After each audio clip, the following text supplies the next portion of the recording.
أشهد أن لا إله إلا الله وأشهد أن محمدا عبده ورسوله أما بعد فقد قال الله تعالى في محكم تنزيل العظيم في الفرقان المجيد فأعوذ بالله من الشيطان الرجيم بسم الله الرحمن الرحيم يا أيها الناس اتقوا ربكم الذي خلقكم من نفس واحدة وخلق منها زوجها وبث منهما رجالا كثيرا ونساء واتقوا الله الذي تسألون به والأرحام إن الله كان عليكم رقيبا يا أيها الذين آمنوا اتقوا الله حق تقاته ولا تموتن إلا وأنتم مسلمون يا أيها الذين آمنوا اتقوا الله وقولوا قولا سديدا يصلح لكم أعمالكم ويغفر لكم ذنوبكم ومن يطع الله ورسوله فقد فاز فوزا عظيما.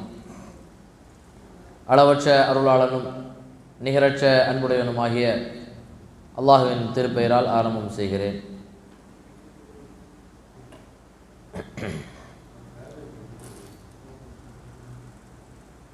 அன்பிற்குரிய சகோதர சகோதரிகளே, மாணவ மாணவியர்களே, கோடைகால பயிற்சி வகுப்பில் நாம் எல்லாம் கலந்து கொண்டிருக்கிறோம். இந்த வகுப்பில் நமக்கு தரப்பட்டிருக்கின்ற தலைப்பு இஸ்லாமிய ஒழுக்க மாண்புகள், நற்பண்புகள் என்கிற ஒரு தலைப்பு நமக்கு தரப்பட்டிருக்கிறது. இந்த வகுப்பில் நேற்றைய தினம் நாம் இஸ்லாமிய மார்க்கம் நமக்கு கடமையாக்கி இருக்கின்ற ஒரு பண்பை குறித்து பார்த்தோம். நற்குணங்களை பரிபூர்ணப்படுத்துவதற்காகத்தான் நம்முடைய தூதர் முஹம்மது நபி ஸல்லல்லாஹு அலைஹி வஸல்லம் அவர்கள் நபியாக அனுப்பப்பட்டிருக்கிறார்கள். நற்குணம்தான் இறைவனுடைய அன்பையும் மறுமை நாளில் சொர்க்கத்தையும் பெற்றுத்தரும். நற்குணம்தான் ரசூலுல்லாஹி ஸல்லல்லாஹு அலைஹி வஸல்லம் அவர்களுடைய அன்பையும் அவர்களுடைய சொர்க்கத்தில் அவர்களோடு இருக்கின்ற பாக்கியத்தையும் பெற்றுத்தரும். இஸ்லாமிய மார்க்கத்தில் இருக்கக்கூடியவர் நற்பண்பு உடையவராகத்தான் இருப்பார். அல்லாஹு தஆலா திருமறை குர்ஆனில் சொல்லும் பொழுது, அல்லதி ஹலக்கல் மௌத வல் ஹயாத்த லியப்லுவக்கும் ஐயுக்கும் அஹ்ஸனு அமலா, அல்லாஹ் தான் உங்களுக்கு வாழ்வையும் மரணத்தையும் படைத்திருக்கிறான். எதற்காக? உங்களிலே செயல்பாடுகளால் யார் அழகானவர், அழகிய நற்பண்புகளை உடையவர் யார் என்று சோதிப்பதற்காகத்தான் உங்களுக்கு வாழ்வையும் மரணத்தையும் தந்திருப்பதாக அல்லாஹ் சொல்லி காட்டுகிறான். அப்போ நம்ம படைக்கப்பட்டதனுடைய நோக்கமே நல்ல பண்புகள் உடையவர்கள் யார், நற்குணங்களுக்கு சொந்தக்காரர்கள் யார், அழகிய செயல்பாடுகளை உடையவர் யார் என்று நம்மளை சோதிப்பதற்காகத்தான். இந்த அடிப்படை விஷயத்தை நம்ம விளங்கி செயல்படணும். அந்த அடிப்படையில் இன்றைய தினம் இஸ்லாமிய மார்க்கம் நமக்கு வகுத்து தந்திருக்கின்ற, கடமையாக்கி இருக்கின்ற ஒரு நற்பண்பை குறித்து தான் பார்க்க இருக்கிறோம். அந்த பண்பை குறித்து நாம் பல சந்தர்ப்பங்களில் கேள்விப்பட்டிருக்கலாம். ஆனாலும் கூட நாம் கேள்விப்படுகின்ற, தெரிந்து வைத்திருக்கின்ற நிறைய பண்புகளை பெரும்பான்மையான நேரங்களை நாம் செயல்படுத்தாமலே இருக்கிறோம். நம்முடைய நடைமுறை வாழ்க்கையில் கொண்டு வராமல் தான் இருக்கிறோம். அது நமக்கு தெரிகிறது. இருந்தாலும் சில விஷயங்களை திரும்ப திரும்ப சொல்லும் பொழுது நம்முடைய வாழ்க்கையில் அதை நம்ம என்ன செய்யலாம், கடைபிடிப்பதற்கு நம்ம முயற்சி செய்யலாம். நாம் அதில் கவனக்குறைவாக இருந்தால் அதை சிரமம் எடுத்து அதை முழுக்க முழுக்க செயல்படுத்துவதற்குண்டான வாய்ப்பை அல்லாஹ் நமக்கு தரலாம் என்கிற அடிப்படையில் இன்றைய வகுப்பில் சலாம் அப்படிங்கிற சலாம் சொல்வதனுடைய முக்கியத்துவம், சலாம் என்றால் என்ன, சலாத்தை குறித்து மார்க்கம் என்ன சொல்லி இருக்கிறது, அதனுடைய சிறப்புகள் என்ன, அதனுடைய மகிமைகள் என்ன, அதனுடைய வரலாறு என்ன என்பது சம்பந்தமான தகவல்களை இந்த வகுப்பில் நாம் பார்க்க இருக்கிறோம். சலாம் அப்படிங்கிற அந்த வார்த்தை இருக்கா இல்லையா, சலாம் என்பது நம்மை படைத்த ரப்புல் ஆலமீன் அல்லாஹ்வுடைய பெயர்களில் ஒன்று. அல்லாஹ்வுடைய பெயர்களில் ஒன்று. சூரத்துல் ஹஷ்ர் அப்படிங்கிற அத்தியாயத்தில் 23வது வசனமாக அல்லாஹ் சொல்கிறான். இந்த வசனம் எல்லாம் நமக்கு தெரியும். ஹுவல்லாஹுல்லதி லா இலாஹ இல்லாஹு அல் மலிகுல் குத்தூசு சலாமுல் முஃமினுல் முஹைமினுல் அசீசுல் ஜப்பாருல் முத்தகப்பீர் அப்படிங்கிற அந்த வசனத்தில் சலாம் என்கிற அந்த வார்த்தை அல்லாஹ் சொன்னான். அல்லாஹ்வுடைய அழகிய பெயர்கள் பண்புகளில் ஒன்றுதான் என்னது? சலாம் என்பது. நாம் ஒவ்வொரு தொழுகைக்கு பிறகும் சலாம் கொடுத்த உடனே ஒரு திக்ரை செய்வோம். அஸ்தகுஃபிருல்லா அஸ்தகுஃபிருல்லா அஸ்தகுஃபிருல்லா. அதுக்கப்புறம் என்ன சொல்லுவோம்?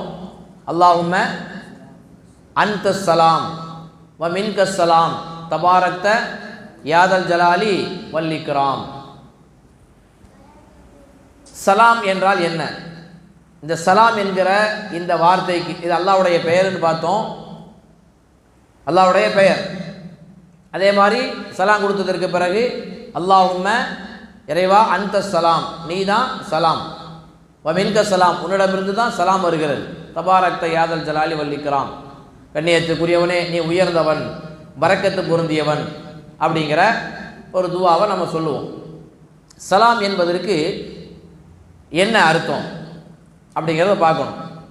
சலாம் என்று சொன்னால் பல அர்த்தங்கள் உண்டு. சலாம் என்பதற்கு அல்லாஹ்வுடைய பெயர் இது. சலாம் என்றால் அனைத்து குறைகளிலிருந்தும் நீங்கியவன் ஒரு அர்த்தம்.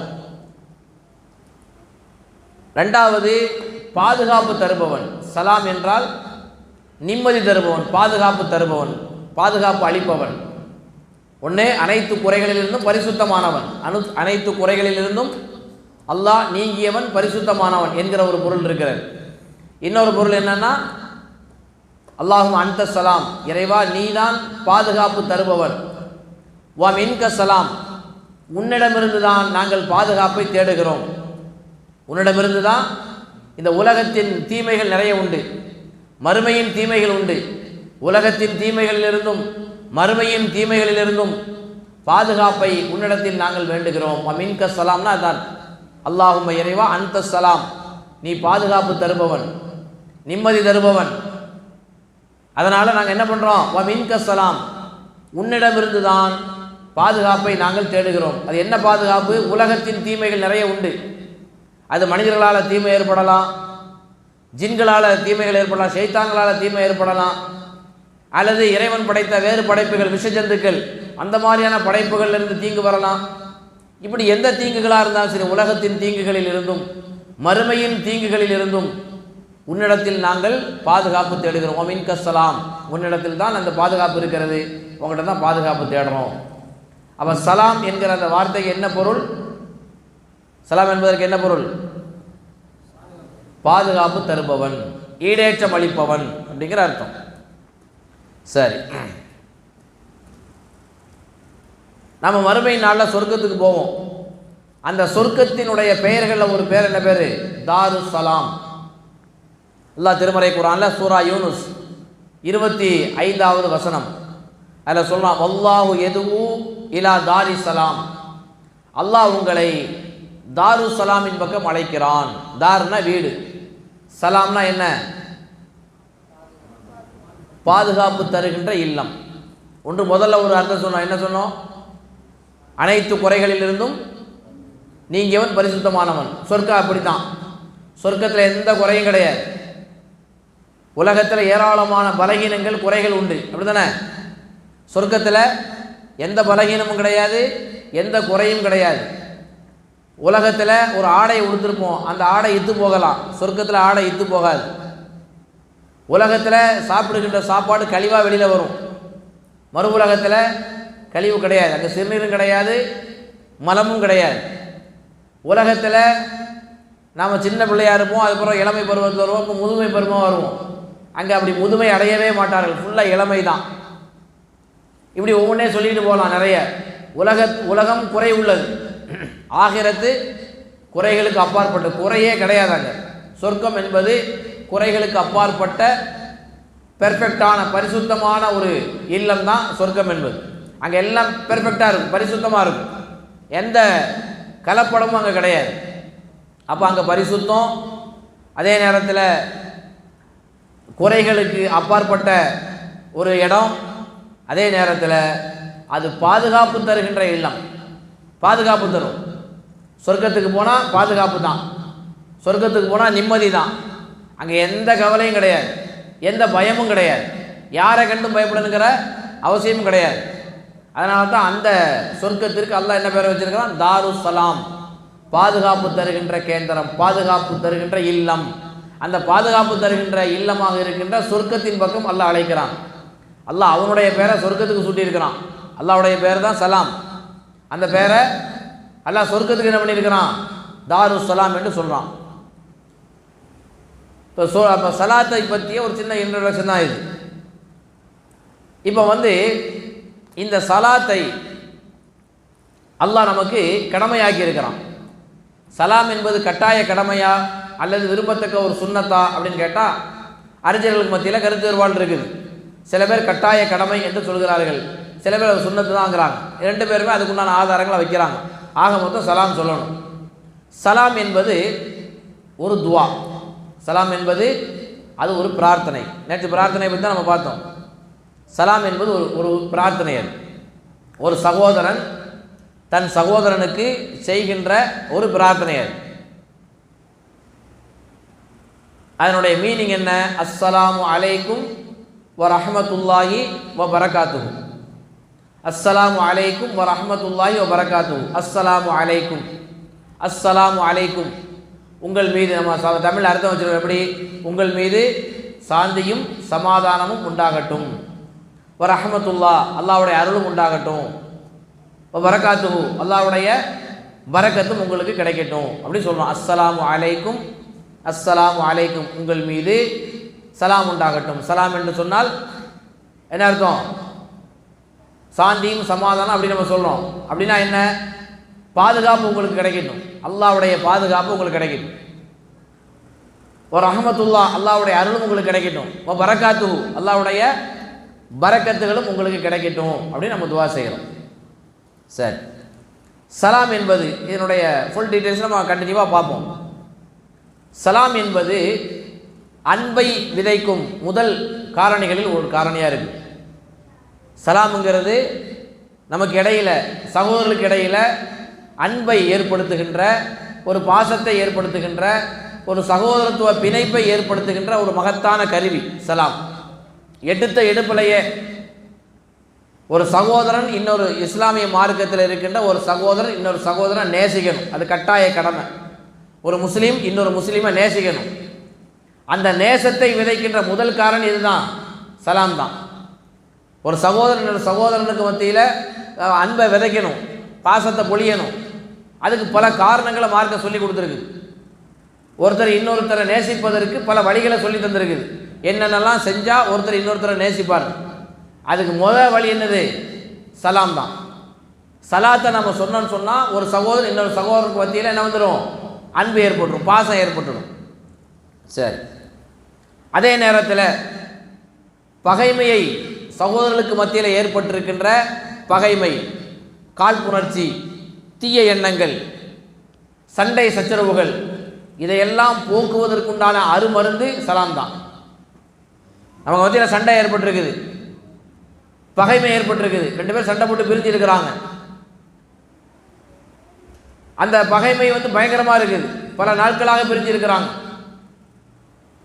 இதுக்கு இஸ்லாமிய மார்க்க நிறைய வழிகளை சொல்லி கொடுத்துருக்குது. ரெண்டு பேர் சண்டை போட்டிருந்தாங்கன்னா, ரெண்டு பேரோ அல்லது ரெண்டு ஊரோ அல்லது ரெண்டு குடும்பமோ ரெண்டு ஜமாத்தோ பகைமையாக இருந்தாங்கன்னா அவங்கள இணைத்து வைப்பதற்கு, இணக்கத்தை ஏற்படுத்துவதற்கு ஒரு வழியை மார்க்க சொல்லியிருக்கு. அதில் புருஷன் பொண்டாட்டியும் அடங்கும். அவங்க சண்டை போட்டாலும் புருஷனுடைய தரப்பிலிருந்து ஒரு மத்தியஸ்தர், பொண்ணு தரப்பிலிருந்து ஒரு மத்தியஸ்தரை வச்சு இணக்கத்தை உண்டாக்குங்க. இதெல்லாம் இணக்கத்தை ஏற்படுத்துவதற்கு. ரெண்டு சகோதரர்களுக்கு மத்தியில் சண்டை வந்துச்சுன்னா ஃபஸ்லிஹு பைன அகவைக்கும், உங்களுடைய சகோதரர்களுக்கு மத்தியில் இஸ்லாஹ் பண்ணுங்க அப்படின்னு மார்க்கம் சொல்லி தருது. ஆனால் அதுக்கெல்லாம் முன்னோடியாக இருப்பது என்னென்னா சலாம் தான். இஸ்லாஹ் பண்ணுறது ரெண்டாவது. ரெண்டு பேர் சண்டை போட்டிருக்கிறாங்க, அந்த சண்டையை போக்குறதுக்கு ரொம்ப சிம்பிளான வழி என்ன? சலாம் தான். அந்த பகைமையை போக்குவதற்கு இலகுவான வழி சலாம் தான்.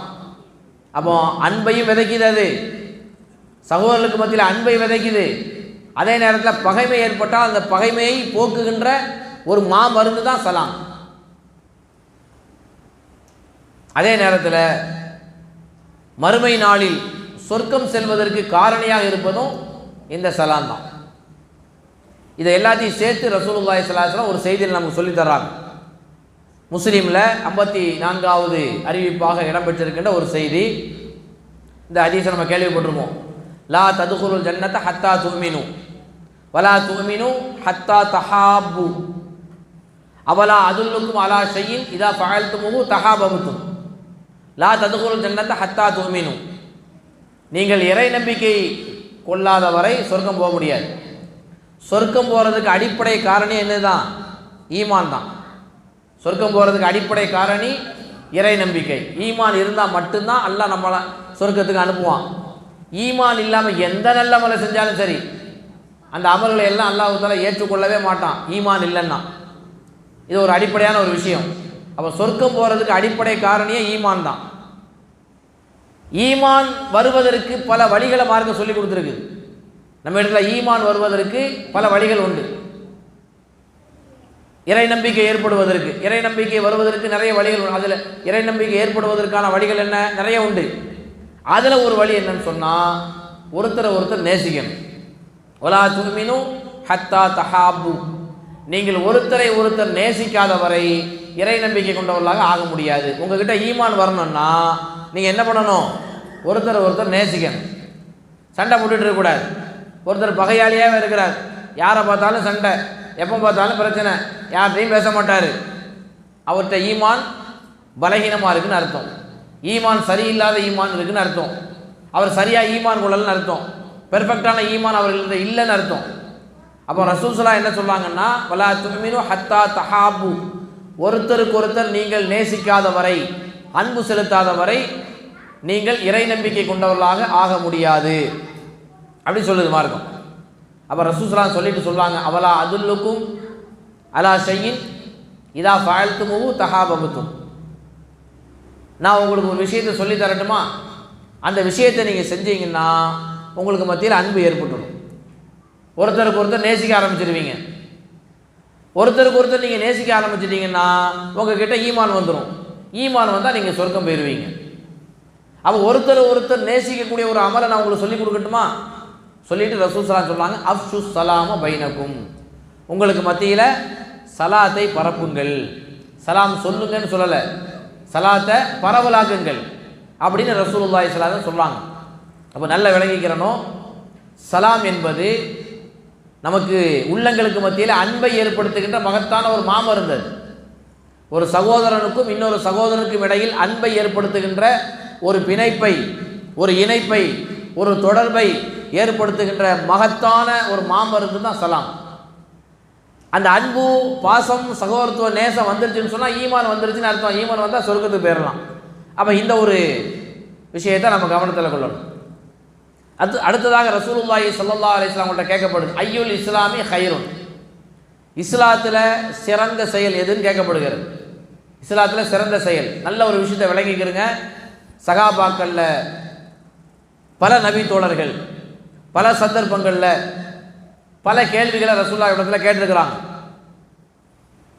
அவங்க கேட்ட கேள்விகளில் மிக முக்கியமான கேள்வி என்னன்னு சொன்னால், ஐயுல் இஸ்லாமி ஹைருன், அல்லது ஐயுல் இஸ்லாமி அஃதல், அல்லது ஐயுல் நாசி அஹப் இந்தல்லாஹ், அஃதல் அமால் இந்தல்லாஹ். இதெல்லாம் என்னன்னா, மனிதர்களில் சிறந்தவர்கள் யார் அப்படின்னு கேட்பாங்க. ஒன்று, மனிதர்களில் சிறந்தவர்கள் யார், மனிதர்களிலேயே அல்லாஹ்வுக்கு மிக பிடித்தமானவர்கள் யார் அப்படின்னு கேட்பாங்க. இது ஒரு கேள்வி. இன்னொன்று, அமல்களிலேயே சிறந்த அமல் என்னன்னு கேட்பாங்க. அமல்களில் சிறந்த அமல் எது அப்படின்னு கேட்பாங்க. ரெண்டு கேள்வியை கேட்டிருக்கிறாங்க. எதுக்கு இது கேட்டாங்க அப்படிங்கிறத விளங்கணும். மனிதர்களில் அல்லாஹ்வுக்கு மிக பிடித்தமானவர்கள் யார் அப்படின்னு கேட்கறதுக்கு காரணம் என்ன? அப்போ ரசூலுல்லாஹ் ஒரு பதிலை சொல்லுவாங்க. சொன்னால் அதை மாதிரி அவங்க நடக்கணும் என்பதற்காக கேட்பாங்க. அல்லாஹ்வுக்கு மிக பிடித்தமானவர்கள் யாருன்னு கேட்டால் இப்போ ரசூலுல்லாஹ் ஒரு பதில் சொல்லுவாங்கல்ல, அதே மாதிரி நம்ம அல்லாஹ்வுக்கு பிடித்தமானவர்களாக மாற வேண்டும் என்பதற்காக கேள்வி கேட்பாங்க. அதே மாதிரி செயல்களில் சிறந்தது எது அப்படின்னு எதுக்கு கேட்குறாங்க? சிறந்த செயல் எதுன்னு ரசூலுல்லாஹ் சொல்லி கொடுத்துட்டா அந்த சிறந்த செயலை அவங்க என்ன செய்வாங்க? ஃபாலோ பண்ணுவாங்க, செய்வாங்க. அப்போ நல்லா கவனிக்கணும். அப்போ ரசூலுல்லாஹ் இடத்துல சகாபாக்கள் கேள்வி கேட்குறாங்கன்னா எதுக்குன்னா, எந்த கேள்வி அவங்க கேட்குறாங்களோ அதுக்கு ரசூலுல்லாஹ் பதில் சொன்னாங்கன்னா அந்த பதிலின் அடிப்படையில் அவர்கள் நடப்பார்கள் என்பதற்கு தான். அப்போ அந்த அடிப்படையில் இஸ்லாத்தில் சிறந்த செயல் எது அப்படின்னு கேட்குறாங்க. இஸ்லாத்தில் சிறந்த செயல் எதுன்னு கேட்கும் பொழுது ரசூலுல்லாஹி ஸல்லல்லாஹு அலைஹி வஸல்லம் சொன்னாங்க, துத்இமுத் தஆம், நீ உணவளிக்க வேண்டும். தக்ரவுஸ் ஸலாம் அலா மன் அரஃப்த வ மன் லம் தஅரிஃப், நீ அறிந்தவர்களுக்கும் அறியாதவர்களுக்கும் சலாம் சொல்வது. உனக்கு தெரிஞ்சவங்களுக்கு தெரியாதவங்களுக்கு நீ என்ன பண்ணணும்? சலாம் சொல்லணும். அப்போ நல்ல கவனிக்க வேண்டிய ஒரு செய்தி என்னன்னா, இஸ்லாத்தில் சிறந்த செயல் எது? சலாம் சொல்வது. இஸ்லாத்தில் சிறந்த செயல், நிறைய சிறந்த செயலை ரசூலுல்லாஹ் சொல்லியிருக்கிறாங்க. அந்த சிறந்த செயல்களில் ஒன்று சலாம் சொல்லுங்கள். உங்களுக்கு தெரிந்தவங்களாக இருந்தாலும் சரி, தெரியாதவங்களாக இருந்தாலும் சரி. முஸ்லீம்களில் நமக்கு பழக்கமானவங்களும் உண்டு, பழக்கம் இல்லாதவங்களும் உண்டு. எல்லாருக்கும் நீங்கள் என்ன செய்யுங்க? சலாம் சொல்லுங்கள். சலாம் சொல்கிற அந்த பண்பு இஸ்லாத்தில் சிறந்த பண்பாக, சிறந்த அமலாக கருதப்படுகிறது என்கிற இந்த ஒரு செய்தியை நம்ம புகாரி முஸ்லீம் போன்ற ஹதீஸ் கிரந்தங்களில் பார்க்கலாம். அதே மாதிரி ரசூலுல்லாஹி ஸல்லல்லாஹு அலைஹி வஸல்லம் சொல்லாங்க, லா யஹில்லு லி முஸ்லிமின் ஐ யஹ்ஜுர அகாஹு ஃபௌக ஸலாத்தி லயாலின். இது புகாரியில் 6237வது நபி மொழியாக இடம்பெற்றிருக்கிறது. புகாரியில் என்னன்னா, ஒரு முஸ்லீம் தன் சகோதரன் முஸ்லீமோட சண்டையிட்டு கொண்டு 3 நாட்களுக்கு மேலே பேசாமல் இருக்கக்கூடாது. ஒரு சகோதரன் தன் சகோதரனிடத்தில் சண்டை போட்டுக்கிட்டு 3 நாளைக்கு மேலே பேசாமல் இருக்கக்கூடாது ரசூலுல்லாஹி ஸல்லல்லாஹு அலைஹி வஸல்லம் சொல்லுவாங்க. அப்போ 3 நாளைக்கு மேலே பேசாமல் இருக்கிறது ஹலால் கிடையாது, ஹராம்ங்கிறாங்க. ஹராம், லா யஹில்லுனா ஹலால் கிடையாது. அப்படின்னா என்ன அர்த்தம்? ஹராம். எப்போ 3 நாளைக்கு மேலே ஒருத்தர் ஒரு சகோதரன்ட்ட பேசாமல் இருந்தார்னா அவர் ஹராமான ஒரு காரியத்தை செய்கிறாருன்னு அர்த்தம். நல்லா விளங்கிக்கிறோம். நாம் அப்படி இருக்கிறோமாங்கிறதையும் நம்ம கவனிக்கணும். சண்டை சகோதரர்களுக்கு மத்தியில் வரலாம், வரும், அதில் மாற்ற கருத்து இல்லை. வந்துச்சுன்னா அதுக்கு சொல்யூஷன் என்ன? 3 நாளைக்கு மேலே 3 நாளைக்கு வரைக்கும் தான் உங்கள் பகைமையை வச்சுக்கிறணும். அந்த கடுப்பு 3 நாள் வரைக்கும் தான், அந்த பிரச்சனை 3 நாள் வரைக்கும் தான் இருக்கணும். அதுக்கு மேலே என்ன செய்யக்கூடாது? இருக்கக்கூடாதுன்னு ரசூலுல்லாஹ் சொன்னாங்க. 3 நாளைக்கு மேலே பேசிடுங்க. அதுக்கு என்ன வழி? அதை ரசூலுல்லாஹ் சிம்பிளாக சொல்லி கொடுக்குறாங்க. நான் இப்போ முன்னாடி சொன்ன மாதிரி 2 பேர் சண்டை போட்டுக்கிட்டாங்க. அந்த 2 பேர் சண்டையை சால்வ் பண்ணி வைக்கணும்னா என்ன? அதுக்கு சில நபர்கள் இருப்பாங்க இஸ்லாக பண்ணி வைக்கிறது, சீர்திருத்தம். அந்த 2 பேரையும் சமாதானப்படுத்தி வைக்கிறது சில பேர் வருவாங்க. அதுக்கு முன்னாடி இலகுவான வழி என்ன? சலாம் தான். இதான் ரசூலுல்லாஹ் சொன்னாங்க, 3 நாளைக்கு மேலே பேசாமல் இருக்கிறது ஹலால் கிடையாது.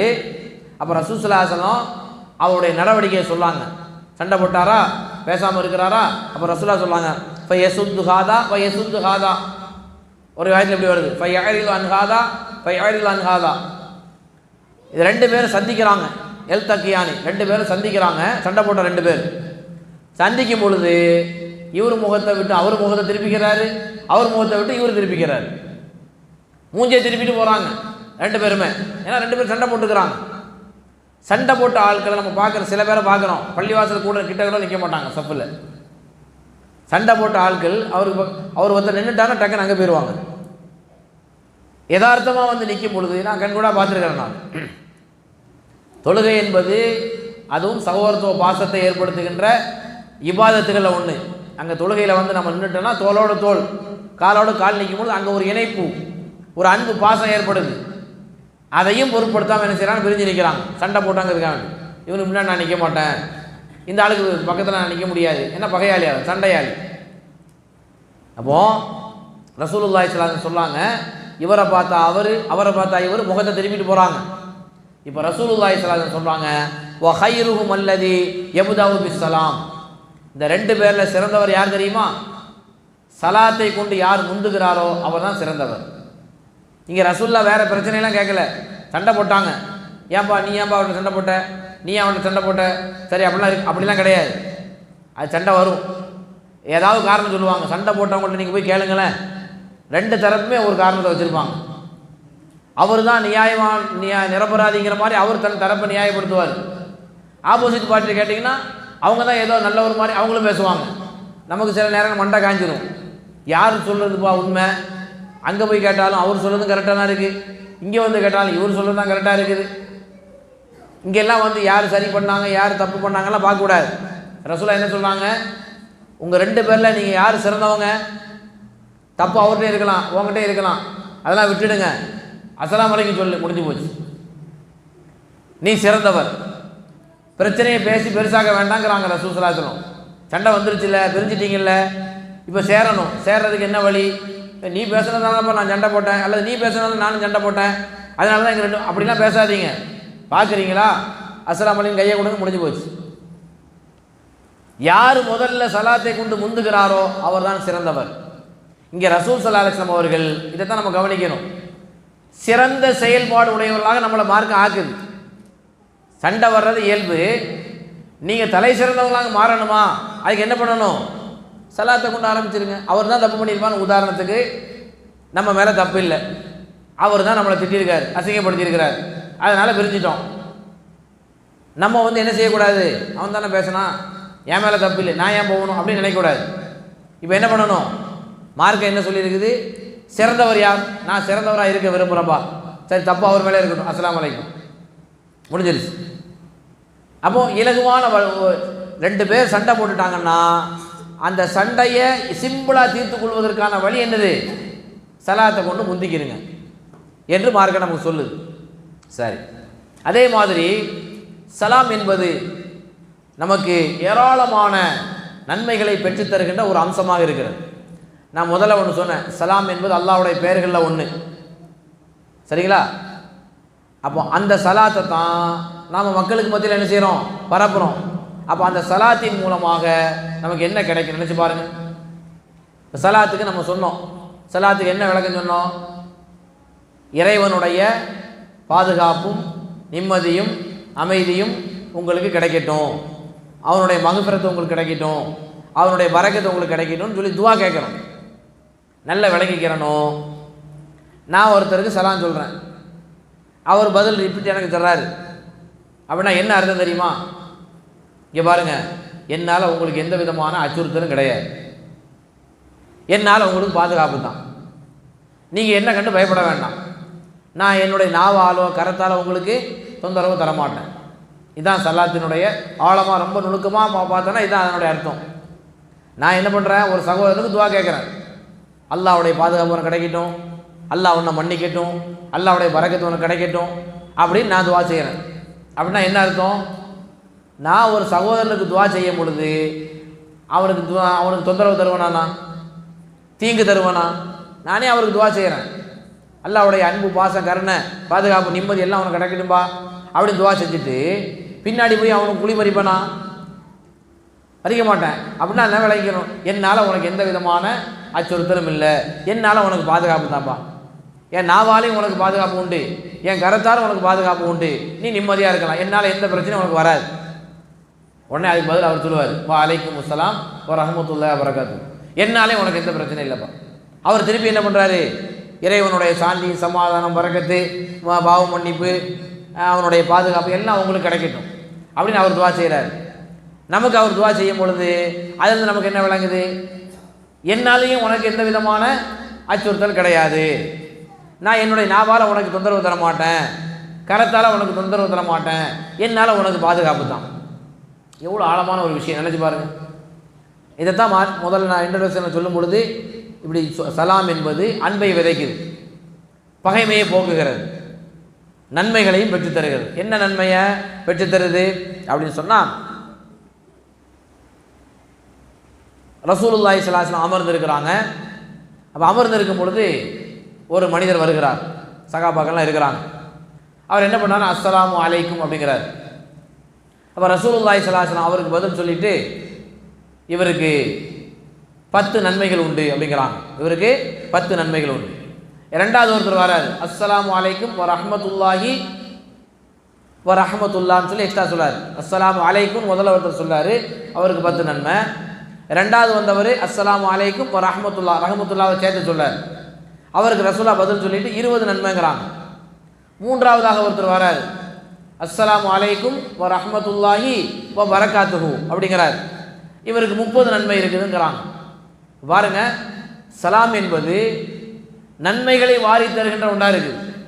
சலாம் சொன்னால் அல்லாஹ் சொல்கிறான், வைதா ஹய்யைதும் பி தஹிய்யத்தின், உங்களுக்கு காணிக்கை தரப்பட்ட வாழ்த்து சொல்லப்பட்டால், சலாம் என்பது ஒரு வாழ்த்து, அது உங்களுக்கு வாழ்த்து சொல்லப்பட்டால் உங்களுக்கு எப்படி சொல்லப்படுகிறதோ அதே மாதிரி சொல்லுங்கள். அல்ல அதை விட அழகானதை சொல்லுங்கள். அஸ்ஸலாமு அலைக்கும் சொன்னால் அஸ்ஸலாமு அலைக்கும் சொல்லுங்கள். அல்லது அதை விட சிறந்தது என்ன? வலைக்கும் அஸ்ஸலாம் வ ரஹ்மத்துல்லாஹி வ பரக்காத்துஹு, சிறந்ததை சொல்லுங்கள் என்று அல்லாஹ் தஆலா சொல்றான். அப்போ சிறந்ததை நம்ம சொல்லும் பொழுது சலாத்தின் மூலமாக நமக்கு கிடைக்கிற பலன்கள் 10, 20, 30 நன்மையை ரசூல் ஸல்லல்லாஹு அலைஹி வஸல்லம் நமக்கு சொல்லி தர்றாங்க. இதனுடைய ஆரம்பம் எங்க, சலாம் எப்படி வந்துச்சு அப்படிங்கிறத பார்க்கணும். புகாரி முஸ்லிமில் இடம் பெற்றிருக்கின்ற ஒரு செய்தி, அல்லாஹ் தஆலா ஆதம் அலைஹிஸ்ஸலாத்து வஸலாம் அவர்களை படைத்து விட்டு ஆதத்துக்கிட்ட சொல்றான், அங்கே மலக்குகளுடைய கூட்டம் உட்கார்ந்துருப்பாங்க. அவங்கள்ட்ட போய் சலாம் சொல்லுங்க அப்படின்னு ஆதத்துக்கிட்ட அல்லாஹ் சொல்கிறான். நல்லா கவனிச்சுக்கணும்.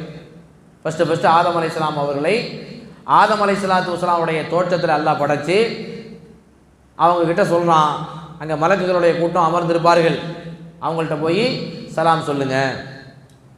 சலாம் சொல்லுங்கன்னு என்ன அர்த்தம்? சலாத்தை அல்லாஹ் கற்றுக் கொடுத்துருக்கிறான். அல்லம ஆதம் அல் அஸ்மா குல்லஹா, ஆதத்துக்கு எல்லா பெயர்களையும் அல்லாஹ் கற்றுக் கொடுத்தான். அந்த அடிப்படையில் சலாத்தையும் கற்றுக் கொடுத்தான். அஸ்ஸலாமு அலைக்கும் அப்படிங்கிற அந்த வாசகத்தை அல்லாஹ் தஆலா ஆதத்துக்கு கற்றுக் கொடுத்துட்டு மலக்குகள்கிட்ட போய் அஸ்ஸலாமு அலைக்கும் சொல்லுங்கிறான். நீங்கள் போய் அஸ்ஸலாமு அலைக்கும் சொல்லுங்க. சொன்னால் மலக்குகள் உங்களுக்கு ஒரு பதில் தருவாங்க. அந்த பதில் தான் உங்களுக்கும் உங்களுடைய சந்ததிகளுக்குமான காணிக்கை அப்படின்னு அல்லாஹ் தஆலா சொல்கிறான். இவர் போய் அந்த மலக்குகளுடைய கூட்டத்தில் போய் அஸ்ஸலாமு அலைக்கும் சொல்கிறார். அதுக்கு மலக்குகள் என்ன சொல்கிறாங்கன்னா, அதே மாதிரி என்ன செய்கிறாங்க, அஸ்ஸலாமு அலைக்க அப்படிங்கிறாங்க. திருப்பி அதே மாதிரி தான் சொல்கிறாங்க. அஸ்ஸலாமு அலைக்கும் இவர் சொல்கிறாரு. அவங்க என்ன பதில் சொல்கிறாங்க, அஸ்ஸலாமு அலைக்க. ஆதம் அலைஹிஸ்ஸலாத்து வஸலாம் அவங்கள பார்த்து சொல்கிறாங்க. திருப்பி அப்படியே ரிப்பீட் சொல்கிறாங்க. வ அலைக்கும் அஸ்ஸலாம்னு சொல்லலாம். கூட எக்ஸ்ட்ரா வ ரஹ்மத்துல்லாஹி என்ன செய்கிறாங்க, அஸ்ஸலாமு அலைக்கும் வ ரஹ்மத்துல்லாஹ் அப்படிங்கிறதையும் சொன்னதாக நம்ம புகாரி முஸ்லிமில் பார்க்குறோம். இதுதான் அஸ்ஸலாமு அலைக்கும் சொன்னால் வ அலைக்கும் அஸ்ஸலாம். இதை மலக்குகள் என்ன செய்கிறாங்க, ஆதம் அலைஹிஸ்ஸலாத்து வஸலாம் அவங்களுக்கு சொல்லிக் கொடுக்குறாங்க. அல்லாஹ் தஆலா ஆதத்துக்கு அஸ்ஸலாமு அலைக்கும் என்கிற வாசகத்தை கற்றுக் கொடுத்தான். பதில் ரிப்பீட் அங்கேருந்து வந்துச்சு. இது முதல்ல சரிங்களா. அந்த அடிப்படையில் தான் நம்மளும் என்ன செய்கிறோம், ரசூலுல்லாஹி ஸல்லல்லாஹு அலைஹி வஸல்லம் அவர்கள் நமக்கு சலாத்தை கற்றுக் கொடுத்தாங்க. அந்த சலாத்தை நம்ம என்ன செய்கிறோம், மக்களுக்கு மத்தியில் பரப்புகிறோம், சொல்லக்கூடியவர்களாக நாம் இருக்கிறோம். சலாத்தினுடைய முறையை பற்றி நம்ம மார்க்க நமக்கு சொல்லி கொடுத்துருக்கு. யார் யார் எப்படி சொல்லணும் அப்படிங்கிறத சொல்லும் பொழுது புகாரியில் இடம்பெற்றிருக்கின்ற ஒரு செய்தி 6231வது நபிமொழியாக இடம்பெற்றிருக்கிறது. என்ன அப்படின்னு சொன்னால், யுசல்லிமு ஸகீரு அலல் கபீரி வல் மாரு அலல் காயிரி வல் கலீலு அலல் கசீரி. சிறியவர்கள் பெரியவர்களுக்கு சலாம் சொல்லட்டும். சிறியவர்கள் பெரியவர்களுக்கு சலாம் சொல்லட்டும். வல் மாரு அலல் காயிரி, நடந்து செல்லக்கூடியவர் உட்கார்ந்து இருக்கிறவருக்கு சலாம் சொல்லட்டும். வல் கலீலு அலல் கசீரி, குறைவான நபர்கள் அதிகமான நபர்களுக்கு சலாம் சொல்லட்டும். 3 செய்தியை ரசூலுல்லாஹ் சொல்லாங்க. யார் யாருக்கு சலாம் சொல்லணும்னு, யார் சொல்லணும், சிறியவர்கள் தான் பெரியவர்களுக்கு சலாம் சொல்லணும். பெரியவர்களுக்கு சலாம் சொல்லணும். அதே மாதிரி நடந்து போகக்கூடியவர் தான் உட்கார்ந்து இருக்கிறவருக்கு சலாம் சொல்லணும். அதே மாதிரி குறைவான கூட்டத்தவர்கள் அவர்கள் தான் அதிகமான கூட்டத்தவர்களுக்கு சலாம் சொல்லணும். ரசூல் ஸல்லல்லாஹு அலைஹி வஸல்லம் வேற ரிவாயத்தை சொல்றாங்க, அல்லாஹ்வுக்கு மிக பிடித்தமானவர் யார் தெரியுமா, மன் பதா பிஸ்ஸலாம், சலாத்தை கொண்டு யார் முந்துகிறாரோ அவர்தான். யார் முதல்ல சலாம் சொல்றாரோ அவர்தான் அல்லாஹ்வுக்கு மிக பிடித்தமானவர் ரசூலுல்லாஹ் சொன்னாங்க. அது எப்போன்னு சொன்னால், இப்போ சிறியவர்கள் தான் பெரியவர்களுக்கு சலாம் சொல்லணும். இப்போ சலாத்தை கொண்டு யார் முந்துகிறாரோ அவர் சிறந்தவர் என்பதற்காக பெரியவர் டக்குன்னு சின்ன பிள்ளைங்களுக்கு என்ன செய்யக்கூடாது, சலாம் சொல்லக்கூடாது. நல்லா விளங்கிடணும். ஆனால் எப்போ பெரியவர்கள் சின்ன பிள்ளைங்களுக்கு சொல்லலாம்னா, பெரியவர்கள் ஒருத்தராக இருக்கிறார், சின்ன பிள்ளைங்க அதிகமாக இருக்கிறாங்க. இப்போ சட்டம் என்ன, சிறியவர்கள் அதிகமாக இருக்கிறாங்க, பெரிய ஆட்கள் ஒரு 2-3 பேர் தான் இருக்காங்க, சின்ன பசங்க 10 பேர் இருக்கிறாங்க. அப்போ சின்ன கூட்டம் தான் பெரிய ஆட்களுடைய கூட்டம். அவங்க தான் என்ன செய்யணும், சிறியவர்களுக்கு சலாம் சொல்லணும். இப்போ யார் சலாத்தை கொண்டு முந்துறது அப்படின்னு சொன்னால், 2 பேர் நடந்து போய்கிட்டு இருக்கிறாங்க, அங்கேருந்து ஒருத்தர் நடந்து வராது, இங்கேருந்து ஒருத்தர் நடந்து வராது. இப்போ யார் முந்துறது, இங்கே தான் அந்த ஹதீஸ் பொருந்தும். இங்கே 2 பேரில் சிறந்தவர் யார் சலாத்தை கொண்டு முந்துகிறாரோ அவர் தான். இங்கேயும் 10 சின்ன பசங்க விளையாண்டுட்டு இருக்கிறாங்க, இங்கேயும் 10 சின்ன பசங்க விளையாண்டுட்டு இருக்கிறாங்க. இப்போ இந்த 2 கூட்டத்தில் யார் முதல்ல சலாத்தை கொண்டு ஆரம்பிக்கிறாங்களோ அவங்க தான் சிறந்தவங்க. அப்படி விளங்கிறது. இன்னொரு அறிவிப்பில் ரசூலுல்லாஹி ஸல்லல்லாஹு அலைஹி வஸல்லம் சொல்றாங்க, யுஸல்லிமுர் ராகிபு அலல் மாஷி, வாகனத்தில் செல்பவர் நடந்து செல்பவருக்கு சலாம் சொல்லட்டும். வாகனத்தில் போகக்கூடியவர் நடந்து போகிறவருக்கு என்ன செய்யணும்? சலாம் சொல்லட்டும் என்று ரசூல் ஸல்லல்லாஹு அலைஹி சொல்றாங்க. இது யார் யாருக்கு சலாம் சொல்லணுங்கிறத ரசூல் ஸல்லல்லாஹு நமக்கு சொல்லி கொடுத்துருக்குறாங்க. ஒரு கூட்டம் இருக்குது, அங்கேருந்து ஒருத்தர் வரார், அஸ்ஸலாமு அலைக்கும் சொன்னால் இந்த கூட்டத்தில் இருக்கக்கூடிய எல்லாரும் சலாம் சொல்லணுமா? கிடையாது. அவர் யாருக்கு சொல்றாரு சலாமு? இந்த கூட்டத்தில் இருக்கிற எல்லோருக்கும் சேர்த்து ஒரு சலாம் தான் சொல்றாரு. அப்போ இந்த கூட்டத்தில் இருக்கிற ஒரு சார்பாக ஒருத்தர் என்ன செஞ்சால் போதும், திருப்பி அவருக்கு பதில் சொன்னால் போதும். எல்லாரும் சொன்ன மாதிரி எல்லாரும் அலைக்கும் சலாம் சொல்லணுங்கிற அவசியம் கிடையாது. சொன்னாலும் தப்பு இல்லை. ஆனால் அந்த கூட்டத்தின் சார்பாக ஒருத்தர் சலாம் சொன்னாலே போதுமானது. அப்போ இந்த ஹதீஸ்களை நம்ம கவனத்தில் கொள்ளணும். அதே மாதிரி நம்ம வீட்டுக்கு வர்றோம், நம்ம வீடு தான், நம்ம வீட்டுக்கு உள்ள வரும் பொழுதும் அல்லது நம்ம வீடுகள் அல்லாத வேறு வீடுகளுக்கு போகும் பொழுதும் என்ன சொல்லிட்டு தான் போகணும்? சலாம் சொல்லிட்டு தான் போகணும். நீங்கள் நல்லா விளைக்கிறீங்க. சலாம்னா என்ன? என்னால் உனக்கு பாதுகாப்புன்னு அர்த்தம். இறைவனுடைய பாதுகாப்பு உனக்கு கிடைக்கட்டும், இப்படி ஒரு துவா. வீட்டுக்குள்ளே டக்குன்னு நினைச்சிடக்கூடாது, உள்ளே நுழைஞ்சிடக்கூடாது. அல்லாஹ் தஆலா குர்ஆனில், திருமறை குர்ஆனில் சொன்னால் சூரா நூறில் 27வது வசனம், யா அய்யுஹல்லதீன ஆமனு, இறை நம்பிக்கையாளர்களே, லா ததுகுலு புயூதன் கைர புயூத்திக்கும் ஹத்தா தஸ்தஅனிசு வ துஸல்லிமு அலா அஹ்லிஹா, உங்கள் வீடுகள் அல்லாத வேறு வீடுகளுக்குள்ள நீங்கள் போனீங்கன்னு சொன்னால் ஹத்தா தஸ்தஅனிசு, அவர்களை ரிலாக்ஸ் ஆக்குங்க. அந்த வீட்டில் உள்ளவங்கள அச்சுறுத்திடாதீங்க, பயப்படுத்திடாதீங்க. டக்கு முக்குன்னு வீட்டுக்குள்ளே போயிடக்கூடாதுன்னு அல்லாஹ் தஆலா சொல்கிறான். அதுக்கு என்ன பண்ணணும்? ஹத்தா தஸ்தஅனிசு என்பதற்கு விளக்கம் கொடுக்கும் பொழுது இமாம்கள் என்ன சொல்கிறாங்கன்னா, அந்த வீட்டில் உள்ளவர்களை அமைதிப்படுத்துங்க, அவர்களை மன நிம்மதிக்கு உள்ளாக்குங்க. எப்படின்னு சொன்னால், போகும் பொழுது நாம் வாரோம் என்பதை தெரியப்படுத்துகிற மாதிரி போங்க. என அன்பிற்குரிய சகோதர சகோதரிகளே, நம்ம வீடுகள் அல்லாத வேறு வீடுகளுக்கு நம்ம போகணும்னு சொன்னால் ஃபஸ்ட்டு அந்த வீட்டில் உள்ளவர்களை நம்ம என்ன செய்யணும்? ஆசுவாசப்படுத்தணும். அவர்களுக்கு மன நிம்மதி தர்ற மாதிரி என்ன செய்யணும்? நடக்கணும். அதுக்கு என்ன பண்ணுறது அப்படிங்கிறத சொல்லும் பொழுது, நம்ம வர்றோம் என்பதை அவங்களுக்கு தெரியப்படுத்துகிற மாதிரி சில சமிக்ஞைகளை, சில இஷாராக்களை நம்ம பண்ணணும். நம்ம வீட்டுக்கு யாரோ ஒருத்தர் வர்றாங்க அப்படிங்கிறத தெரியப்படுத்தணும். எப்படின்னு சொன்னால், சுபஹானல்லாஹ் திக்ர் செய்யலாம், சுபஹானல்லாஹ் அல்ஹம்துலில்லாஹ் அல்லாஹ் அக்பர் அப்படிங்கிற மாதிரி சொல்லலாம். அல்லது ஏதோ ஒரு விஷயத்தை பேசிட்டு போகலாம். அப்படி போகும் பொழுது அந்த வீட்டில் உள்ளவங்களுக்கு தெரியும் நம்ம வீட்டுக்கு யாரோ வர்றாங்க. டக்குன்னு வாசலில் போய் நின்றுக்கிட்டு அஸ்ஸலாமு அலைக்கும் சொல்லக்கூடாது. என்ன ஆகிருன்னு சொன்னால், அந்த வீட்டில் உள்ள பெண்கள் என்ன செஞ்சுருப்பாங்கன்னா, ஒரே நிலையில் எப்போதும் இருக்க மாட்டாங்க, அவரத்துகளை பேணாமல் இருப்பாங்க. வீடு நம்ம வீடு சொல்லும்போது அசால்ட்டாக இருந்திருப்பாங்க. அவர்களை நிலதடுமாறக்கூடிய அளவு வச்சிடக்கூடாது, அவங்கள அச்சுறுத்திடக்கூடாது. ஹத்தா தஸ்தஅனிசுன்னா அதுதான் அர்த்தம். அவர்களை நிலகுலைய வச்சிடாதீங்க, தடுமாற வச்சிடாதீங்க. அவர்களுக்கு நிம்மதி தர்ற மாதிரி நடந்துக்கிட்டு, அதுக்கப்புறம் பத்து சல்லிமு அலா அஹ்லிஹா, அந்த வீட்டில் உள்ளவர்களுக்கு சலாம் சொல்லிட்டு நீங்கள் என்ன செய்யுங்க? அவங்க பெர்மிஷன் தந்தால் வீட்டுக்குள்ளே போங்க அப்படின்னு மார்க்கம் சொல்லுது. கொஞ்சம் சிந்திச்சு பாருங்கள், எவ்வளோ அருமையான விஷயம். இதனால் ஏற்படுகின்ற விபரீதங்கள் நிறைய உண்டு.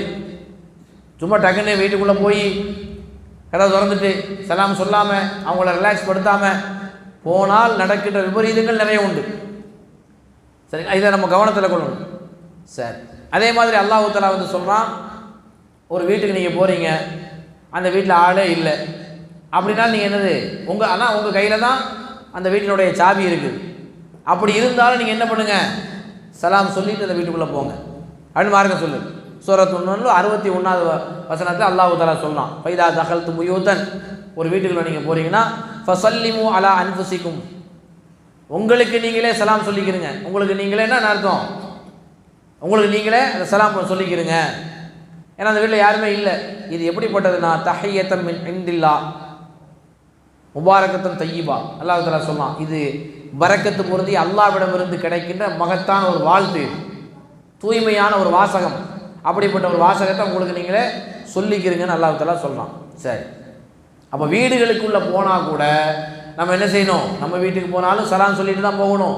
மற்றவங்க வீட்டுக்கு போனாலும் சலாம் சொல்லிக்கிட்டு பெர்மிஷன் வாங்கிக்கிட்டு தான் அந்த வீட்டுக்குள்ளே அவங்க பெர்மிஷன் தந்தால் மட்டும்தான் என்ன செய்யணும்? வீட்டுக்குள்ளே போகணும்.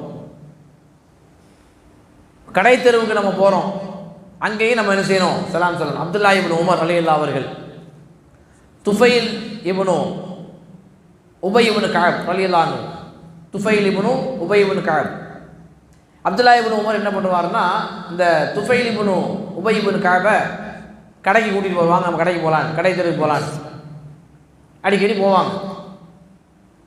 அப்படி ஒரு தடவை துஃபைலை வந்து கூப்பிடாரு, வாங்கங்க கடைக்கு போயிட்டு வரலான்னு. அப்போ துஃபைல் சொல்கிறார், எதுக்கு கடைக்கு போகிறீங்க நீங்கள்? ஒன்று கடை தெருக்கு போகிறதுக்கு நோக்கம் என்ன? நம்ம பெண்கள்லாம் பர்ச்சேஸ் பண்ணுறதுக்கு நாகவில் ஆட்டோ பிடிச்சிட்டு போவாங்க, ரிலையன்ஸ் மால், அந்த மால், இந்த மால்னு சொல்லி. சும்மா சுற்றி பார்க்க போகக்கூடியவங்களும் இருக்கிறாங்க, சும்மா போகிறவங்களும் இருக்கிறாங்க. சும்மா போயிட்டு வந்தால் எதாவது நினச்சிக்கிடுவாங்களே என்பதற்காக எதையாவது ஒன்று வாங்கிட்டு வரக்கூடியவங்களும் இருக்கிறாங்க. சும்மா போய் ஏராளமான பொருளாதாரத்தை செலவு பண்ணிட்டு வரக்கூடியவங்களும் இருக்கிறாங்க. சும்மா தான் போல் நிறைய செலவாயிடுச்சு, இதெல்லாம் வாங்கணுங்கிற எண்ணத்தில் போகலை அப்படிங்கிறவங்களாம் இருக்கிறாங்க. சரி ஹைர், அது ஒரு பக்கம். கடை தெருவுக்கு எதுக்கு போகணும்? எதையாவது ஒரு திங்ஸை வாங்குறது தான், சாதனை வாங்குறது தான் போகணும். அப்போ இவருக்கு துஃபைல் இருக்கிறாரு, அவர் அப்துல்லா இப்னு உமர்னு சொல்லார், எதுக்கு கடை தெருவுக்கு கூப்பிட்றீங்க? நீங்கள் கடை தெருவுக்கு நீங்கள் வந்தால் பேரம் பேசவும் மாட்டீங்க, சாதனை வாங்கவும் மாட்டீங்க, கொடுக்கவும் மாட்டீங்க, பேரம் பேசவும் மாட்டீங்க. எதுக்கு என்ன கடை தெருவுக்கு கூப்பிட்றீங்க அப்படின்னு சொல்லி அப்துல்லா இப்னு உமரை பார்த்து துஃபைல் கேட்குறாரு. அப்போ அப்துல்லா இப்னு உமர்லாம் சொல்கிறாங்க, நாம் கடை தெருவு எதுக்கு போகிறோம் தெரியுமா? அந்த கடை தெருவில் உள்ளவர்களுக்கு சலாம் சொல்வதற்காக நாங்கள் கடை தெருவுக்கு போகிறோம். கடை தெருவில் இருக்கிறாங்களா இல்லையா, அவங்களுக்கு சலாம் சொல்வதற்காக தான் நான் போகிறேன். அந்த கடை தெருவில் நம்ம யாரையெல்லாம் சந்திக்கிறோமோ அவங்களுக்கெல்லாம் சலாம் சொல்வது. சாதனை வாங்கிறது ஒரு பக்கம், அது ஒரு நோக்கம்தான். சும்மாவே நான் கடை தெருவுக்கு போகிறதுக்கு காரணம் என்ன? அங்கே உள்ளவர்களுக்கு சலாம் சொல்வதற்காகத்தான் நான் செல்கிறேன். அப்படின்னா கொஞ்சம் சிந்திச்சு பாருங்க. அல்லாஹ்வுக்கு பிடித்த இடம் எது? பள்ளிவாசல். பூமியிலே அல்லாஹ்வுக்கு வெறுப்பிற்குரிய இடம் எது? கடை தெரு. ஏன் வெறுப்பிற்குரிய இடம் அப்படி சொன்னால், கடை தெருவில் தான் ஏமாத்து, பொய், பித்தலாட்டம் எல்லாம் அங்கே பெரும்பாலும் அது அங்கே தான் நடக்கும். நல்லபடியாக நடக்கிற வியாபாரம் பண்ணக்கூடியவங்க உண்டு, பெரும்பாலும் தான் நடக்கும். அந்த பெரும்பாலும் பொய் பித்தலாட்டம் நடக்கிற இடத்துல அல்லாஹ்வுடைய சாபம் இறங்கும். அதனால தான் அல்லாஹ்வுக்கு பிடிக்காத இடம். அந்த இடத்துல போய் இறைவனுடைய துவாவை அவங்க என்ன செய்கிறாங்க? கேட்குறாங்க. உங்களுக்கு கடை தெருவில் உள்ளவங்களுக்கு இறைவனுடைய சாந்தி சமாதானம் உண்டாகட்டும், பாதுகாப்பு கிடைக்கட்டும், நிம்மதி கிடைக்கட்டும், அல்லாஹ்வுடைய பரக்கத்து கிடைக்கட்டும், அல்லாஹ்வுடைய ரஹ்மத்து கிடைக்கட்டும் அப்படிங்கிற அடிப்படையில் அப்துல்லா இப்னு உமர் அவர்கள் கடை தெருவுக்கு போய் நினைச்சிருக்கிறாங்க, சலாம் சொல்லியிருக்கிறாங்க. சலாத்தை பரப்புகள் என்று ரசூல் ஸல்லல்லாஹு அலைஹி வஸல்லம் சொன்ன மெத்தட்லையும் என்ன செய்கிறாங்க? அவங்க ஃபாலோ பண்ணியிருக்கிறாங்க. அதே மாதிரி நம்ம வந்து இறந்தவர்களுக்கு நம்ம சலாம் சொல்லணும். இறந்தவர்களுக்கு நாம் சலாம் சொல்லணும். ரசூலுல்லாஹி ஸல்லல்லாஹு அலைஹி வஸல்லம் அவர்களுக்கு நம்ம சலாம் சொல்லணும். அத்தஹியாத்தில் உட்காந்துருப்போம் நாம, அத்தஹியாத்து லில்லாஹி வஸ்ஸலவாத்து வத்தய்யிபாத்து அஸ்ஸலாமு அலைக்க ஐயுஹன் நபி, அஸ்ஸலாமு அலைக்க ஐயுஹன் நபி அப்படி நம்ம சொல்கிறோம். அதுக்கப்புறம் என்ன? அஸ்ஸலாமு அலைக்க ஐயுஹன் நபி வ ரஹ்மத்துல்லாஹி வ பரகாத்துஹு, அஸ்ஸலாமு அலைனா வலா இபாதில்லாஹி ஸாலிஹீன். எப்படி அழகாக மார்க்க சொல்லி கொடுத்துருக்கு பாருங்க. நபியே, உங்களுக்கு அல்லாஹ்வுடைய சாந்தி சமாதானம் உண்டாகட்டும். அதே மாதிரி எங்களுக்கு அல்லாஹ்வுத்தாலா என்ன செய்யட்டும்? நமக்கும் அல்லாஹ் வந்து என்ன செய்யட்டும்? அவனுடைய பாதுகாப்பை நம்ம தரக்கட்டும். அத்தகையத்தில் உட்காந்து கேட்குறோம். இது உயிரோடு இருக்கக்கூடிய நமக்காக நம்ம கேட்டுக்கிறோம், ரசூலுல்லாஹ்வும் கேட்குறோம். கபரிஸ்தானத்துக்கு போகும் பொழுது, கபரை சந்திக்கும் பொழுது ரசூலுல்லாஹ் நமக்கு ஒரு துவாவை சொல்லி கொடுத்துருக்காங்க. முஸ்லீமில் 974வது நபிமொழியாக இடம்பெற்றிருக்கிறது. ரசூல் ஸல்லல்லாஹு அலைஹி வஸல்லம் அவர்கள் கபருக்கு போகும் பொழுது என்ன சொல்லணும் அப்படிங்கிறத சொல்லி கொடுத்துருக்குறாங்க. அஸ்ஸலாமு அலைக்கும் தார கௌமில் முஃமினீன், அஸ்ஸலாமு அலைக்கும் தார கௌமில் முஃமினீன் வ இன்னா இன்ஷா அல்லாஹு பிக்கும் லாஹிகூன் அப்படின்னு சொல்லி ரசூல் ஸல்லல்லாஹு அலைஹி வஸல்லம் நிறைய ரிவாயத்துகள் இருக்குது. அஸ்ஸலாமு அலைக்கும் தார கௌமில் முஃமினீன், இந்த கபரில் இருக்கின்ற மூமின்களே, முஸ்லீம்களே, உங்களுக்கு இறைவனுடைய பாதுகாப்பும் சாந்தி சமாதானம் கிடைக்கட்டும். கபருக்குள்ளே போய் வச்சா அங்கே நல்லவங்களும் இருப்பாங்க, கெட்டவங்களும் இருப்பாங்க. கபரில் வேதனையும் உண்டு, இன்பமும் உண்டு. நல்லவர்களாக இருந்தால் இன்பம், கெட்டவர்களாக இருந்தால் துன்பம். அப்போ அந்த எல்லாத்துக்கும் சேர்த்து நம்ம என்ன செய்கிறோம்? அல்லாஹ்விடத்தில் துவா கேட்குறோம். கபரில் உள்ளவர்களே, எங்களுக்கு முன்னாடி நீங்கள் போயிட்டீங்க, உங்களுக்கு அப்புறம் நாங்கள் வரப்போகிறோம், கவலைப்படாதீங்க, அல்லாஹ்வுடைய பாதுகாப்பு, அல்லாஹ்விடமிருந்து உங்களுக்கு பரக்கத்து, அல்லாஹ்விடமிருந்துள்ள அருள் எல்லாம் உங்களுக்கு கிடைக்கட்டும் என்று நாங்கள் துவா செய்கிறோம் அப்படின்னு சொல்லி கபரில் உள்ளவங்களுக்கு துவா செய்ய சொல்லியிருக்கு மார்க்கம். கபரை நீங்கள் சந்திச்சிங்கன்னு சொன்னால் அந்த கபர் வாசிகளுக்கு நீங்கள் என்ன செய்யுங்க, பிரார்த்தனை பண்ணுங்க. அதில் ஒன்று தான் அஸ்ஸலாமு அலைக்கும் தார கௌமி முஃமினீன். சரி, அடுத்ததாக முஸ்லீம் அல்லாதவர்கள், இறை நிராகரிப்பாளர்கள், யூதர்களாக இருக்கலாம், கிறிஸ்தவர்களாக இருக்கலாம், சிலை வணங்கிகளாக இருக்கலாம், இவர்களுக்கு நாம் சலாம் சொல்லலாமா அப்படின்னு கேட்டால் சலாம் சொல்லக்கூடாது. இவர்களுக்கு சலாம் சொல்லக்கூடாது. நாம் சலாத்தை கொண்டு முந்தக்கூடாதுன்னு ரசூல் ஸல்லல்லாஹு அலைஹி வஸல்லம் தெளிவான ஒரு செய்தியை நமக்கு சொல்லி தந்திருக்கிறாங்க. முஸ்லீமில் 2167வது நபிமொழியாக இடம்பெற்றிருக்கிறது. லா தபுதவுல் யஹூத வலன் நசாரா பிஸ் சலாம். யூதர்களுக்கும் கிறிஸ்தவர்களுக்கும் சலாத்தை கொண்டு நீங்கள் முந்தாதீர்கள். யூதர்களுக்கும் கிறிஸ்தவர்களுக்கும் நீங்களாக முந்தி சலாம் சொல்லாதீங்கன்னு ரசூல் ஸல்லல்லாஹு அலைஹி வஸல்லம் சொன்ன செய்தி முஸ்லீமில் இடம்பெற்றிருக்கிறது. வைதா லக்கீத், அதே நேரத்தில் அவங்க உங்களுக்கு சலாம் சொன்னாங்கன்னா, இதா சல்லம அலைக்கும் அதுலுல் கிதாபி ஃபகூலு வ அலைக்கும், வேதக்காரர்கள் உங்களுக்கு சலாம் சொன்னார்களே ஆனால் நீங்கள் திருப்பி எப்படி ரிப்ளை பண்ணணும், அலைக்கும், உங்களுக்கும் அப்படியே கிடைக்கட்டும் என்று நீங்கள் ரிப்ளை பண்ணுங்க. என்னன்னு சொன்னால், யூதர்களும் கிறிஸ்தவர்களும் உங்களுக்கு எப்படி சலாம் சொல்லுவாங்க தெரியுமா, அஸ்ஸாமு அலைக்கும் என்று சொல்வார்கள். அஸ்ஸாமு அலைக்கும், அஸ்ஸாமு அலைக்கும்னா என்ன, அல்லாஹ், அதாவது நீங்கள் நாசமாக போங்க, நீங்கள் கூடி சீக்கிரத்தில் அழிஞ்சு போயிடுவீங்க, அழிவு உண்டாகட்டும் அப்படிங்கிற அர்த்தம். இப்படி தான் அவர்கள் உங்களுக்கு சலாம் சொல்வார்கள். அப்போ நீங்கள் எப்படி ரிப்ளை பண்ணணும், வ அலைக்கும், உங்களுக்கு அப்படி கிடைக்கட்டும். இப்போ ஒரு கேள்வி கேட்குறான், அஸ்ஸாமு அலைக்கும் அவன் சொல்லலை, அஸ்ஸலாமு அலைக்கும் தான் சொல்கிறார். கரெக்டாக தான் சொல்கிறார், அஸ்ஸலாமு அலைக்கும் தான் சொல்ல. இப்போ என்ன பண்ணுறது, அப்படின்னாலும் என்ன தான் சொல்லணும், வா அலைக்கும் தான் சொல்லணும். அவர் கரெக்டாக தான் நமக்கு துவா கேட்குறார், அஸ்ஸலாமு அலைக்கும் பாய் அப்படிங்கிறார். திருப்பி ரிப்ளை அதுக்குள்ளே என்ன இருக்குது, உங்களுக்கும் அல்லாஹ்வுடைய சாந்தியும் கருணையும் எல்லாம் கிடைக்கட்டும், பாதுகாப்பு கிடைக்கணும்னு சொல்லிடணும். வா அலைக்கும், வா அலைக்கும்குள்ளே எல்லாமே இருக்குது. அப்போ நம்மளா போய் என்ன செய்யக்கூடாதுன்னா, யூதர்களுக்கும் கிறிஸ்தவர்களுக்கும் என்ன செய்யக்கூடாது, சலாம் சொல்லக்கூடாது. ஆனால் ஒரு அறிவிப்பு இருக்கிறது. என்ன அறிவிப்புன்னு சொன்னால், கலந்து இருக்கிறாங்க அந்த ஒரு அவையில், முஸ்லீமும் இருக்கிறாங்க, கிறிஸ்தவரும் இருக்கிறார்கள், யூதர்களும் இருக்கிறார்கள், சிலை வழிபாடு செய்கின்றவர்களும் இருக்கிறார்கள். ஒரு பொதுவான ஒரு நிகழ்ச்சிக்கு நம்மளை அழைச்சிருக்கிறாங்க. அங்கே கலெக்டர் வர்றாரு, காவல்துறை அதிகாரிலாம் வந்திருக்கிறாங்க. இஃப்தார் நிகழ்ச்சின்னு வச்சுக்கிறோமே, அல்லது நம்ம சமய நல்லிணக்க நிகழ்ச்சின்னு சொல்லி அவங்க வைக்கிறாங்க. அதில் மும்மத தலைவர்களையும் கூப்பிட்டுருக்குறாங்க. நம்ம அங்கே போய் உட்கார்ந்துருக்கிறோம். இந்த சமயத்தில் நம்ம என்ன செய்யலாம், அஸ்ஸலாமு அலைக்கும் சொல்லலாம். ஏன்னா ரசூலுல்லாஹி ஸல்லல்லாஹு அலைஹி வஸல்லம் அவர்கள் யூதர்களும் கிறிஸ்தவர்களும் சிலை வணங்கிகளும் கலந்திருந்த ஒரு அவையை கடந்து செல்கிறார்கள். அப்பொழுது அவங்களுக்கு ரசூலா என்ன பண்ணாங்க, சலாம் சொன்னார்கள். ஏன்னா அங்கே யாரும் இருக்கிறா, முஸ்லீம் இருக்கிறாங்க. அதனால் இப்போ எல்லாருமே கலந்து இருக்கிறாங்கன்னு சொன்னால் அந்த மாதிரியான ஒரு அவையில் நம்ம என்ன செய்யலாம், சலாம் சொல்லலாம். பெண்களுக்கு ஆண்கள் சலாம் சொல்லலாமா அப்படின்னு கேட்டால் சொல்லலாம். ஆனால் ஃபித்னா ஏற்படும் என்று பயந்தால் சொல்லக்கூடாது. பெண்கள், ஒரு இளமை பருவத்தில் உள்ள பெண்கள் காலேஜ் முடிச்சுட்டு வர்றாங்க, சின்ன சின்ன பிள்ளைங்களாம் இருக்கிறாங்க, அவங்களுக்கு போய் ஒரு இளைஞர் என்ன செய்கிறாரு, சலாம் சொல்றார் அப்படின்னா அது சமூகத்தில் வேறு மாதிரி பார்க்கப்படும், வேறு மாதிரியான விளைவுகள் அது உண்டாகும். அப்படின்னு சொன்னால் என்ன செய்யக்கூடாது, சலாம் சொல்லக்கூடாது. ஆண்கள் பெண்களுக்கு என்ன செய்யக்கூடாது, சலாம் சொல்லக்கூடாது. இது அந்த பெண்கள்லாம் வயசானவங்களாக இருக்கிறாங்க, நம்முடைய உம்மா ஸ்தானத்திலேயோ சின்னம்மா ஸ்தானத்திலேயோ பெரியம்மா ஸ்தானத்திலேயோ நம்முடைய உம்மம்மா ஸ்தானத்திலே இருக்கக்கூடியவங்களாக இருந்தால் அங்கே ஃபித்னா வராது. ஃபித்னா குழப்பம், சமூகத்தில் குழப்பம், ஃபித்னா வரும் என்று தெரிந்திருந்தால் என்ன செய்யக்கூடாது, சலாம் சொல்லக்கூடாது. வராது அப்படின்னு சொல்லி தெரிஞ்சிருந்துச்சுன்னா நம்ம என்ன செய்யலாம், தாராளமாக சலாம் சொல்லலாம். ரசூலுல்லாஹி ஸல்லல்லாஹு அலைஹி வஸல்லம். அதே நேரத்தில் பெண்களுடைய அவையா இருக்குது, பெரிய பெண்களுடைய கூட்டமாக இருக்குது, அந்த கூட்டத்தில் போய் ஒரு சலாம் சொல்லணும், தாராளமாக சொல்லலாம். அங்கே என்ன வராது, ஃபித்னா குழப்பம் ஏற்படாது. ரசூல் ஸல்லல்லாஹு அலைஹி வஸல்லம் அவர்கள் இதே மாதிரி பெண்களுடைய அவையில் போகும் பொழுது பெண்களை அந்த அவையில் ரசூல் ஸல்லல்லாஹு அலைஹி வஸல்லம் பெண்களுக்கு என்ன பண்ணியிருக்கிறாங்க, சலாம் சொல்லி இருக்கிறார்கள் என்கிற செய்தியை நம்ம பார்க்குறோம். அதே மாதிரி மறுமை நாளில் சொர்க்கவாதிகளுக்கு சலாமும் இதுதான், சொர்க்கவாதிகளுக்கு உண்டான காணிக்கையும் சலாம் தான். அல்லாஹ் திருமறை குர்ஆனில் சொன்னால், சலாமுன் அலைக்கும் திபுத்தும், சலாமுன் அலைக்கும். மலக்குமார்கள் என்ன செய்வாங்கன்னு சொன்னால், சொர்க்கவாதிகளை பார்த்து இறைவனுடைய பாதுகாப்பு, நிம்மதி. ஏன்னா நம்ம ஆரம்பத்தில் சொன்னோம், தாருசலாம், சொர்க்கத்தினுடைய பேர் என்ன பேர்? தாருசலாம், பாதுகாப்பு தருகின்ற ஒரு இல்லம், அது ஈடேற்றம் தருகின்ற ஒரு இல்லம், நிம்மதி தருகின்ற இல்லம்.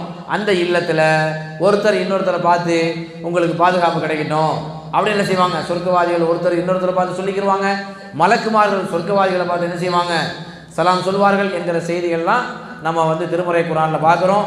ஆக அன்பிற்குரிய சகோதர சகோதரிகளை, சலாத்தை பற்றியான ஒரு சில தகவல்களை தான் நம்ம என்ன செஞ்சிருக்கிறோம், இந்த நேரத்தில் நம்ம சொல்லியிருக்கிறோம். சலாம் என்பது இஸ்லாமிய மார்க்கம் நமக்கு வலியுறுத்திய கடமைகளில் ஒரு கடமையாக இருக்குது. ஒரு முஸ்லீம் இன்னொரு முஸ்லீமுக்கு கொடுக்க வேண்டிய பண்புகளில் ஹக்குல் முஸ்லிமி அலல் முஸ்லிமி ஹம்சுன் என்ற ஒரு அறிவிப்பு இருக்குது. ஹக்குல் முஸ்லிம் அலல் முஸ்லிமி சித்துன், ஒரு முஸ்லீம் இன்னொரு முஸ்லீமுக்கு கொடுக்க வேண்டிய கடமைகள், உரிமைகள் 5 இருக்கிறது, 6 இருக்கிறது. அதில் ஒன்று என்னன்னு சொன்னால் ரத்து சலாம், சலாத்துக்கு பதிலளிப்பது அப்படின்னு ஒரு ரிவாயத்து இருக்கிறது. இன்னொரு ரிவாயத்து என்னன்னு சொன்னால், ஒரு முஸ்லீம் இன்னொரு முஸ்லீமை சந்தித்தால் சலாம் சொல்ல வேண்டும் என்று ரசூல் ஸல்லல்லாஹு அலைஹி வஸல்லம் நமக்கு சொல்லி கொடுத்துருக்குறாங்க. அதனால் சலாம் என்பது ஒரு இஸ்லாமிய மார்க்கம் வலியுறுத்திய மகத்துவமிக்க நற்பண்புகளில் ஒன்று. சலாத்தின் மூலமாக சமூகத்தில் நிறைய மாற்றங்களை நம்ம என்ன செய்யலாம், பார்க்கலாம். சலாத்தை பரப்புவதன் மூலமாக சமூகத்தில் ஏற்பட்டிருக்கின்ற பிளவுகள், சிக்கல்கள், கஷ்டங்களை எல்லாம் நம்ம என்ன செய்யலாம், போக்கலாம். சகோதரர்களுக்கு மத்தியில் இன்றைக்கி இந்த பிரிவுகள் இருக்கா இல்லையா, அந்த பிரிவுகள் எல்லாம் போக்குவதற்கு அடிப்படை காரணம் என்னதான்? சலாம் தான். சலாம் சொல்லிட்டான்னு சொன்னால் வச்சுக்கோங்களேன், அவர் ஒரு சகோதரன், இஸ்லாமிய சகோதரராக மாறிடுறார். அப்போ சலாத்தை நீங்கள் என்ன செய்யுங்க, பரப்புங்கன்னு மார்க்கம் சொல்லுது. சலாத்தை பரப்பும் பொழுது உங்களுக்கு மத்தியில் அன்பு ஏற்படுகிறது, பகைமை விலகுகிறது. சலாம் என்பது உங்களுக்கு சொர்க்கத்தை பெற்று தருகிறது. ரசூல் ஸல்லல்லாஹு அலைஹி சொன்னாங்க, அத்திஹிமு தஆம், உணவளியுங்கள், அப்ஷு சலாம், சலாத்தை பரப்புங்கள், வசல்லு பில்லைலி வன்னாசு நியாமுன், மக்களெல்லாம் தூங்கி கொண்டிருக்கிற நேரத்தில் நீங்கள் தொழுங்கள். ததுகுலு ஜன்னத ரப்பிக்கும் பிசலாமின், உங்களுடைய ரப்பு உங்களுக்கு வைத்திருக்கின்ற சொர்க்கத்திற்கு நீங்கள் செல்லலாம். எப்படின்னா பிசலாமின், நிம்மதியாக, எந்த விதமான அச்சுறுத்தல் இல்லாமல் பாதுகாப்பாக நீங்கள் என்ன செய்யலாம், சொர்க்கத்துக்கு போகலாம் என்று ரசூல் ஸல்லல்லாஹு அலைஹி சொல்லியிருக்கிறாங்க. எனவே அப்படிப்பட்ட மகத்துவமிக்க ஒரு பண்பை குறித்து தான் நாம் இந்த நேரத்தில் பார்த்துருக்கிறோம். இந்த பண்பை கடைபிடிக்கின்ற நாம் நல்லவர்களாக, நல்ல பண்புகளுக்கு சொந்தக்காரர்களாக மாறிடும். அல்லாஹ் தஆலா அப்படிப்பட்ட நன்மக்களாக நம் அனைவரையும் ஆக்கி அருள் புரிவானாக. வாஹிர் தவானா அல்ஹம்துலில்லாஹி ரப்பில் ஆலமீன்.